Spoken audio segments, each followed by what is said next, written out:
Send me a message. Brandy. Hey, Brandy. How are you? All right. Well, we'll give everybody a minute or two. I know a lot of people were begging for some. Oh, there's Mark. Hey, Mark. You joined. All right. Well, today we've got our Aviation. This is one of my all-time favorite drinks for a few reasons. A, the ingredients are phenomenal, and B, it's purple. And I discovered it just a few years back, actually, and it's super, super good. So this is the same liqueur that we've talked about in the past couple drinks with the Hemingway Daiquiri. We're going to use it again today. It's an Italian cherry liqueur. Totally invest in this bottle. It's so worth it. I can't stress that enough. We're also going to use a creme de violet, which is also a liqueur. It's a little sweet. It's infused with violets, which gives it its purple hue. Sometimes it can be hard to find because it actually just came back on the market about maybe 10 years ago after being off the market for like 50 years, like maybe 60 years, since like the 40s. So anyway, my timeline's not right there. And today we're gonna use Hendrick's. We haven't dove into Hendrick's yet, but Hendrick's is one of my favorite gins.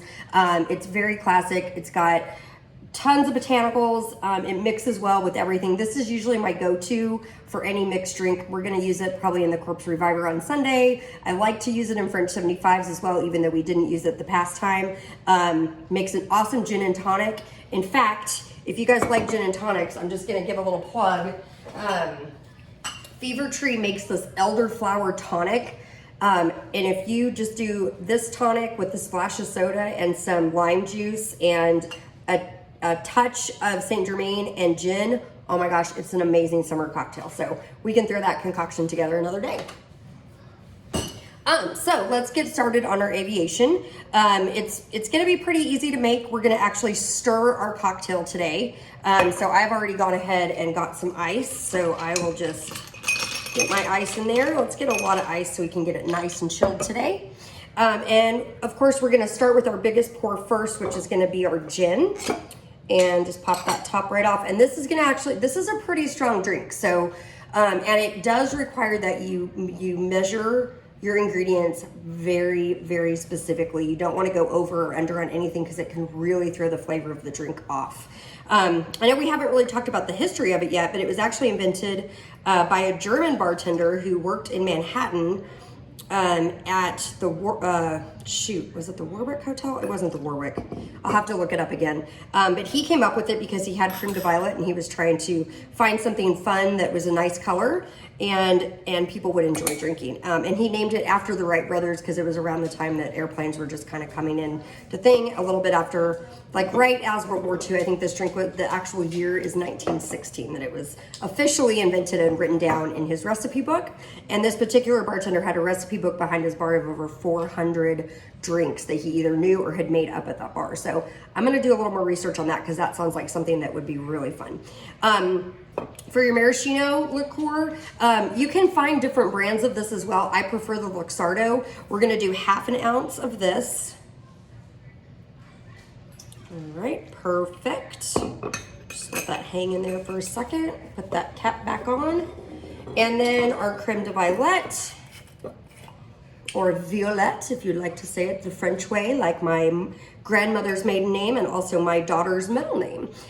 This is gonna be a 1/4 ounce. So really, it's gonna add just a tiny bit of flavor. That's a little too much. But what we're really using it for is to get this really beautiful color in our drink. All right, and then our last ingredient today is fresh squeezed lemon juice. And we're gonna use 3/4 of an ounce of lemon juice. So that's gonna be about half of that. And we'll get that nice and poured in there. Put our jigger back, and I'm just gonna move these bottles to the side. For your glassware, you're gonna wanna use a coupe. You could use a martini glass, but again, I really have a problem with using martini glasses for anything other than martinis. So you could do it in a coupe, you could do it on the rocks if you wanted to do it on the rocks. But this is your classic cocktail coupe that you're gonna wanna use for any fun drink pre-prohibition. Okay, let's grab our bar spoon and oh, look at that color. You could actually add just a little more purple. This one's gonna be really light, but it should be beautiful once we get it all poured out. That glass nice and cold. Stir, stir, stir. Okay, I'm gonna let that sit in there for just a second. And our garnish today is gonna be a brandied cherry, also Luxardo brand. This bottle will cost you about $20, but it should last you quite some time. And it is, if you need a cherry in any garnish, it's the best one you can find. All right, give that a close up. And then I'm gonna get my strainers. I'm gonna double strain it today because of course we've got the fresh lemon juice, and my lemons today were huge. So there's a lot of pulp, and I don't want a lot of pulp in my drink. Ooh, look at that color. That is looking fabulous. Just gonna give that a little bit of a whirl. Don't wanna waste any of that precious liquor. And get that all down there. Oh my gosh, this looks so good, you guys. I hope you have the ingredients to enjoy this. That is actually, if you guys can see it, it probably looks a little cloudy on the video. I'll get a really nice picture of it and post it to the website, but let's give that girl a taste. Yes. Let me just hand it to my live audience member, Greg, get his opinion real quick. Sir? Oh yeah, that's tasty. Okay, give it back. Well, again, I'm gonna have to make my own. Anyway, guys, this is a really fun drink to make. I've really enjoyed making it with you. It's one of my favorites.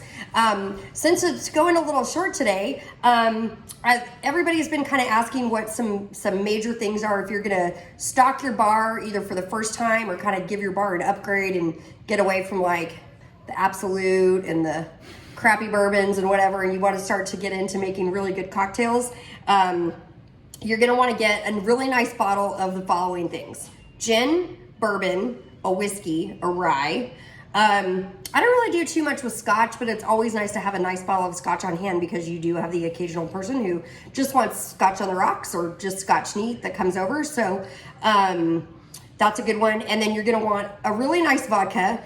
Masha is going to give us a really good recommendation on a Russian vodka, but I don't know that these are Russian, but Kettle One is one of my favorites. If you like a potato vodka, Monopaloma is actually a really good one. I like to have just 2 different kinds of gin on hand. I would recommend a Hendrick's and then maybe like a Bombay Sapphire. Beefeater is a really great kind of underappreciated gin. That's a really great one to have on stock. And then you're going to want to have a spiced rum and a white rum. And that should get you started for just your liquors. Now, when we're talking about mixers, I would highly recommend grabbing a bottle of this. There's so many different fun cocktails that you can use.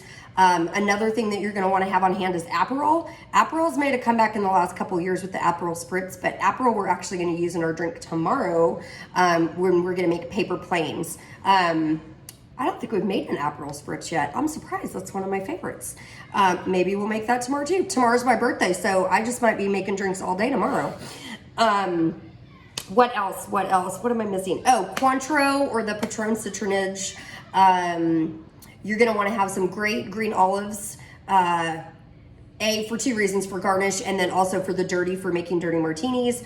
Always have a bottle of sweet vermouth and a bottle of dry vermouth on hand. Campari is another good bitter Italian aperitif to have on hand. Thanks, Mark. And I'll put together a list. If anybody is interested, I'll kind of, if you guys want to send me emails, or I can make a Facebook page and just kind of put all these things on your bar. But I would recommend those to get your bar started. And then I'm thinking also of just kind of putting together like a quarantine journal of all the cocktails that we've made, and then maybe somehow putting together like an album or something that we can send out or use, or you guys, it would kind of be fun for me to make it and give it out as gifts. But anyway, happy Friday, everybody. I know it doesn't seem like a Friday, but it is. Tomorrow, tune in. I'll be making paper planes. Actually, I think maybe tomorrow let's do a morning cocktail and an afternoon cocktail. Why not? It's Saturday. So maybe our morning cocktail will be the Aperol Spritz, because that one is actually really good for morning to kind of get you kick started. I know I have a brunch Zoom with my siblings, and we're gonna have some mimosas, so I might just do an Aperol Spritz and then post it on here.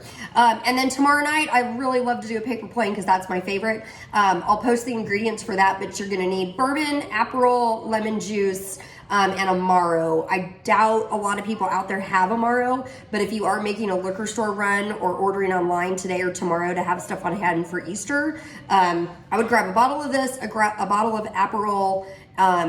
Amaro only comes in one size, and it's typically about $30 a bottle. It'll last you a long time. It's great for sipping on after dinner, and you can also add it to paper planes, and there's lots of other drinks that you can make out of it too. So, all right guys, well, I'm gonna go sit on my patio and enjoy this nice cool breeze and this lovely Aviation cocktail. I hope you guys have a great Friday, and see you tomorrow. Cheers.